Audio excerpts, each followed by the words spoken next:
मदनातुरचेतसोन्वहं भवदङ्कृत्व यदास्य काम्यया यमुनातडसीं निसैकतीं तरलाक्ष्यो गिरिजां समार्चिचन्. அருண்ட கண்களை உடைய கோபிகைகள் தங்களிடம் கொண்ட வெறுப்பால் பரவசமுற்று தங்கள் திருவடிகளை சேவிக்க ஆசை கொண்டார்கள்.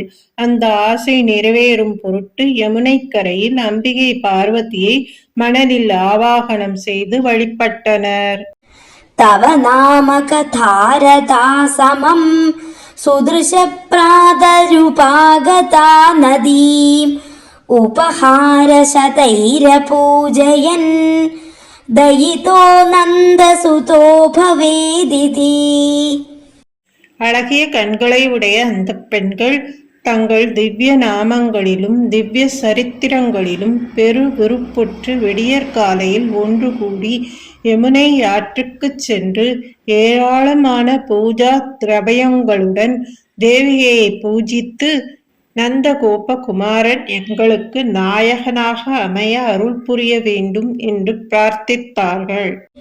इति मासमुपाहित व्रताः तरलाक्षीरभिवीक्ष्य तापवान् करुणामृदुलो नदीतटं समयासीतदनुग्रहेच्छया.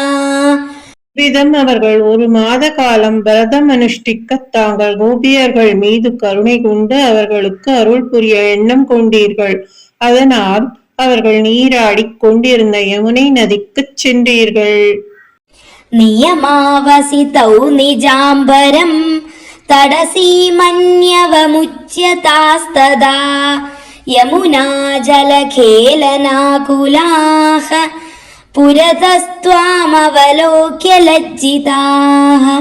ஆண்டு முடிந்த பின் அவர்கள் தங்கள் உடைகளை அவிழ்த்து கரையில் வைத்துவிட்டு யமுனை நீரில் விளையாடி நீராடினார்கள். அப்பொழுது தாங்கள் எதிரே வரக்கண்டு அவர்கள் வெட்கம் அடைந்தனர்.